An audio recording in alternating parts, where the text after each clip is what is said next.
വിൻഷൂർ കൃഷ്ണ എന്ന എൻ്റെ കുഞ്ഞു ചാനലിലേക്ക് എല്ലാവർക്കും സ്വാഗതം. നാരായണീയം രചിച്ച മേൽപ്പത്തൂർ നാരായണ ഭട്ടതിരിപ്പാടിനെക്കുറിച്ച് എല്ലാവർക്കും അറിയാലോ.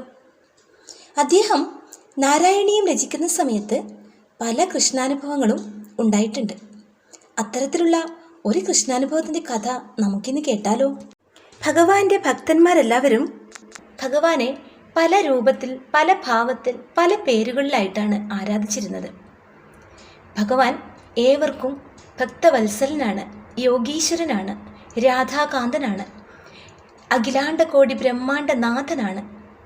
എങ്കിലും ഏവരുടെയും മനസ്സിൽ ആദ്യം തെളിഞ്ഞു വരുന്ന മുഖം അമ്പാടിയിലെ ആ വെണ്ണ കട്ടുണ്ണുന്ന കുഞ്ഞു ഉണ്ണിയുടെ മുഖമാണ്. മേൽപ്പത്തൂരും ഇതേപോലെ തന്നെയായിരുന്നു. അദ്ദേഹവും ഭഗവാനെ ആരാധിച്ചിരുന്നത് അമ്പാടിയിലെ ആ കുഞ്ഞു കൃഷ്ണനെയായിരുന്നു. എന്നാൽ നാരായണീയം രചിക്കുമ്പോൾ ഭഗവാന്റെ പല അവതാരങ്ങളെയും അതുപോലെ ഭഗവാന്റെ പല ഭാവങ്ങളെയും കുറിച്ച് വർണ്ണിക്കപ്പെടേണ്ടി വരും.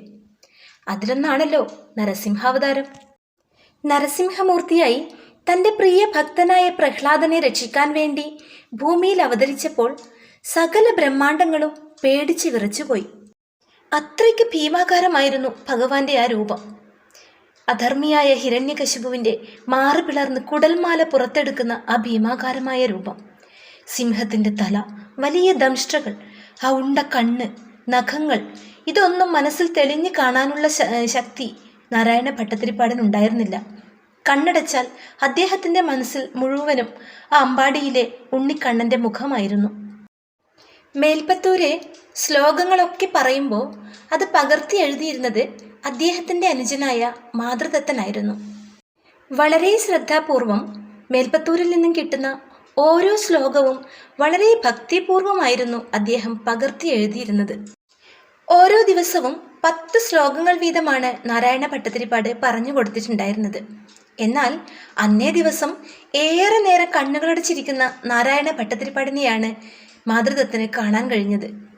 ഒരു ശ്ലോകവും അദ്ദേഹത്തിൽ നിന്ന് വരുന്നില്ല.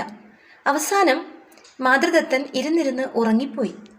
മേൽപ്പത്തൂര് കണ്ണുകൾ അടച്ചുകൊണ്ട് ഭഗവാനോട് കരഞ്ഞ് പ്രാർത്ഥിക്കുകയാണ്.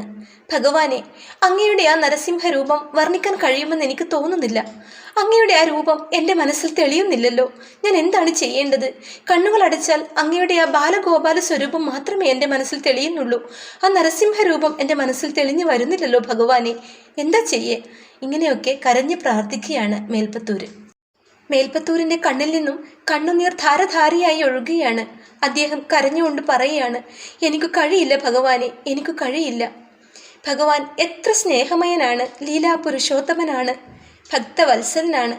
അങ്ങനെയുള്ള അദ്ദേഹത്തിൻ്റെ ആ ഒരു രൂപം വളരെ ദുഷ്കരമായ രീതിയിൽ കാണാൻ ഒരിക്കലും മേൽപ്പത്തൂരിന് കഴിയുന്നുണ്ടായിരുന്നില്ല. കാരുണ്യമൂർത്തിയായ, സ്നേഹസ്വരൂപനായ, എല്ലാവർക്കും സ്നേഹം മാത്രം ചൊരിയുന്ന അങ്ങയുടെ ആ ഒരു രൂപത്തെ വളരെ ഘോരമായ രീതിയിൽ വർണ്ണിക്കാൻ എനിക്ക് സാധിക്കില്ല ഭഗവാനെ, എനിക്ക് സാധിക്കില്ല.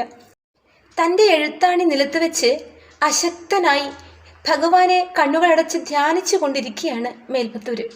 പെട്ടെന്ന് വലിയൊരു ശബ്ദം കേൾക്കുകയാണ്. മേൽപ്പത്തൂര് ഇരുന്ന സ്ഥലത്തിൻ്റെ തൊട്ട് മുമ്പിലായി ഒരു വലിയ തൂണുണ്ടായിരുന്നു.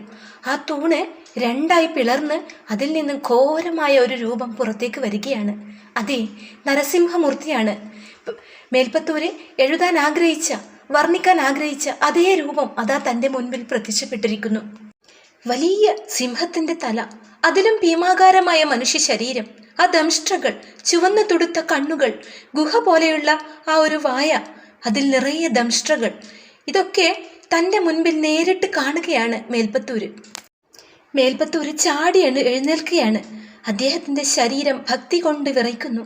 ഭഗവാനെ ഈ ഒരു രൂപത്തിൽ കണ്ടിട്ടും അദ്ദേഹത്തിന് പേടിയൊന്നും തോന്നുന്നില്ല. തൻ്റെ മുന്നിൽ ഭഗവാൻ പ്രത്യക്ഷപ്പെട്ടത് തൻ്റെ കർമ്മം പൂർത്തീകരിക്കാൻ വേണ്ടിയിട്ടാണ്. തനിക്ക് നരസിംഹ അവതാരത്തെക്കുറിച്ച് എഴുതാൻ സാധിക്കുന്നില്ല. അപ്പോൾ ഭഗവാൻ തന്നെ തൻ്റെ മുൻപിൽ ആ രൂപത്തോടു കൂടി പ്രത്യക്ഷപ്പെടുകയാണ്. എന്നിട്ട് പറയുകയാണ്, എഴുതു മേൽപ്പത്തൂരെ, എന്നെക്കുറിച്ച് എഴുത് എന്ന് ഭഗവാൻ പറയുന്നത് പോലെ മേൽപ്പത്തൂരിന് തോന്നുകയാണ്.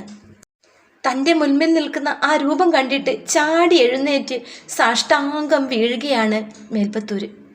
ഭഗവാനെ കണ്ട മാത്രയിൽ തന്നെ വരികൾ, ശ്ലോകങ്ങൾ ഒഴുകി ഒഴുകി വരികയാണ് മേൽപ്പത്തൂരിന്. ആ ഭക്തിയിൽ മേൽപ്പത്തൂര് ശ്ലോകങ്ങൾ ഇങ്ങനെ ഉറക്കെ ഉറക്കെ ചൊല്ലുമ്പോൾ അടുത്ത് ഉറങ്ങിക്കിടന്നിരുന്ന മാതൃദത്തൻ ഞെട്ടി എണീക്കുകയാണ്.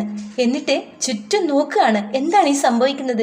കണ്ണു തുറന്ന് നോക്കുമ്പോൾ മേൽപ്പത്തൂര് മുന്നിൽ നിന്ന ഒരു വലിയ തൂണിനെ നോക്കിക്കൊണ്ട് ശ്ലോകങ്ങൾ ഇങ്ങനെ ഉറക്കെ ഉറക്കെ ചൊല്ലുകയാണ്. അവിടെ നടന്ന സംഭവങ്ങളൊന്നും മാതൃദത്തൻ അറിഞ്ഞിട്ടുണ്ടായിരുന്നില്ല. ഉടനെ തന്നെ മാതൃദത്തൻ ആ ശ്ലോകങ്ങളൊക്കെ പകർത്തി എഴുതാനും തുടങ്ങി.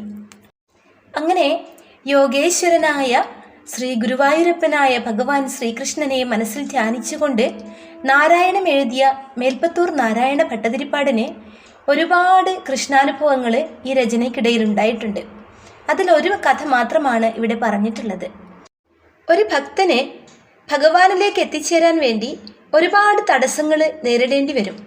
ആ തടസ്സങ്ങളൊക്കെ ഇല്ലാതാക്കാൻ വേണ്ടി നമ്മുടെ മനസ്സിന് ഒരു ധൈര്യം തരാൻ വേണ്ടി അവതരിക്കുന്ന ഒരു അവതാരമൂർത്തിയാണ് നരസിംഹം. അതുകൊണ്ട് നമ്മുടെ ഏത് പ്രതിസന്ധി ഘട്ടത്തിലും നരസിംഹമൂർത്തിയെ ആത്മാർത്ഥമായി ധ്യാനിച്ചാൽ ഉറപ്പായും നമ്മുടെ രക്ഷയ്ക്ക് നരസിംഹമൂർത്തി എത്താതിരിക്കില്ല. എല്ലാവർക്കും ഒരിക്കൽ കൂടി നന്ദി പറഞ്ഞുകൊണ്ട് ഞാൻ നിർത്തുന്നു.